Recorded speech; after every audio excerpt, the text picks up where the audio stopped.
Greetings artists and welcome back to our channel! Spring has finally sprung and we are here with an all new cosplay tutorial for you guys.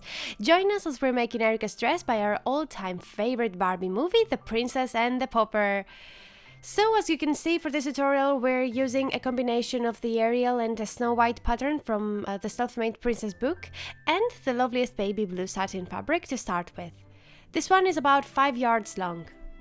So we start by folding the fabric in half with the good side facing down.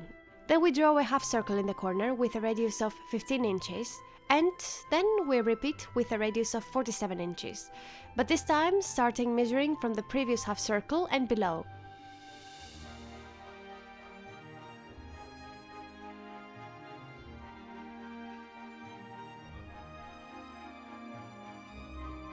We cut it down and we repeat the process, so we end up with 4 pieces instead of 3 that are shown here in the book.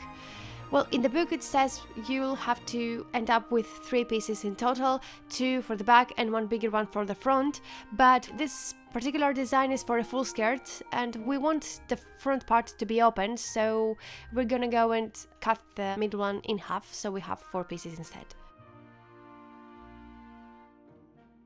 So the next step is to attach one piece to another and sew them in place, leaving the front part open.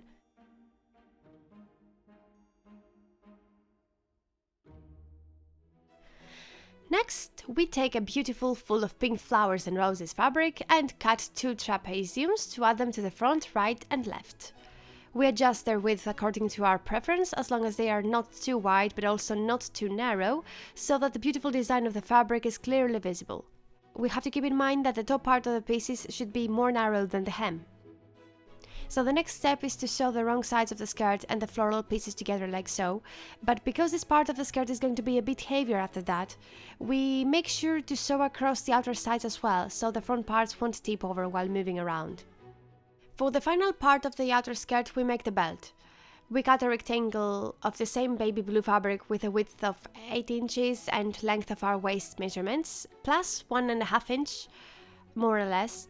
After ironing lining on the inside to stiffen the fabric, we fold it in half with a good side facing down and sew across the edges, leaving the bottom part open to flip it right side out. Then we tuck in the fabric of the inside of the belt along the pleat and sew it in place, not forgetting to leave some extra inches at the ends, because this is the part of the belt where we'll sew hooks and eyes later. Finally, we'll add an invisible zipper on the back and the outer skirt is ready. Now for the pink part of the skirt.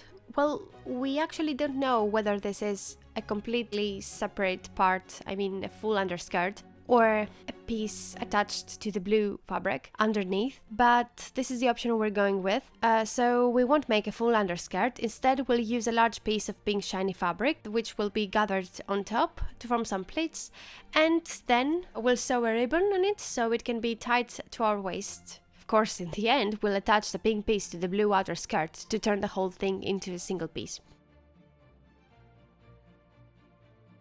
Next we have the bodice. And we'll start by cutting 6.5 yards of stripes with a width of 2.5 inches in cotton. We fold them in half and overlock the raw edges to create our boning channels.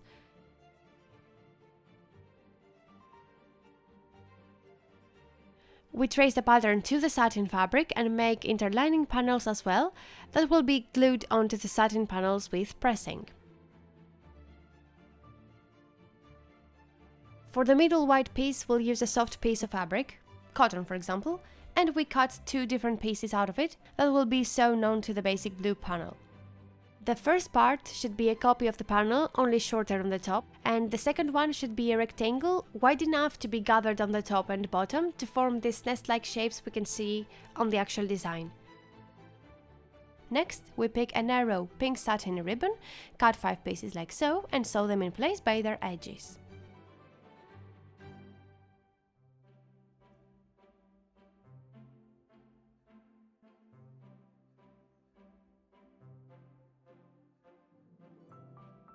Following the book's instructions, we sew the boning channels onto the panels, and then one piece to another, right sides facing each other.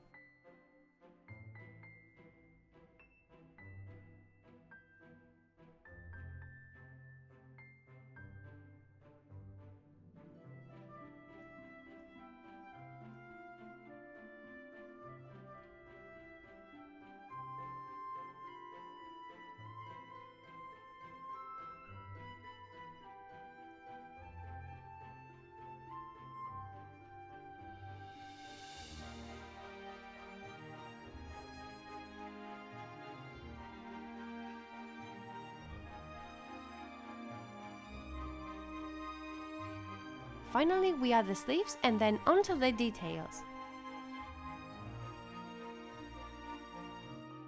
We hand sew 2 pieces of nice white decorative lace on the left and right in the front, and some tulle on the edge of the sleeves, as well as the bottom of the corset. We make sure to pin the tulle some inches higher than the top edge, because it will be overlocked later.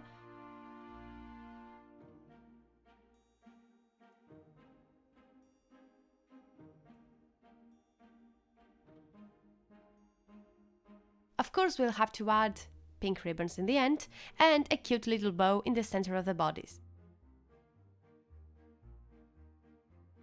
Last but definitely not least, the accessories.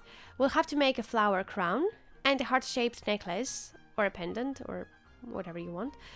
For the flower crown, we're going to need, what else? A bunch of light pink and baby blue flowers, some pearls and rhinestones, and of course, a headband.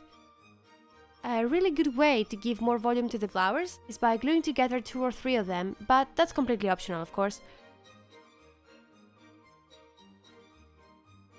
We'll continue by hot gluing the flowers and the band, along with pearls and rhinestones, and voila, our beautiful flower crown is done.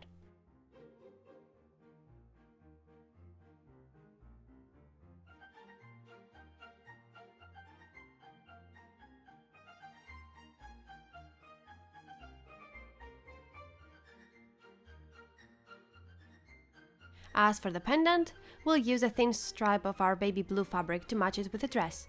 Fold it in half, and before sewing it in place, we sew a piece of lace underneath. We attach a silver heart to the middle back, might as well glue a smaller blue diamond heart on the top, and we're finally done!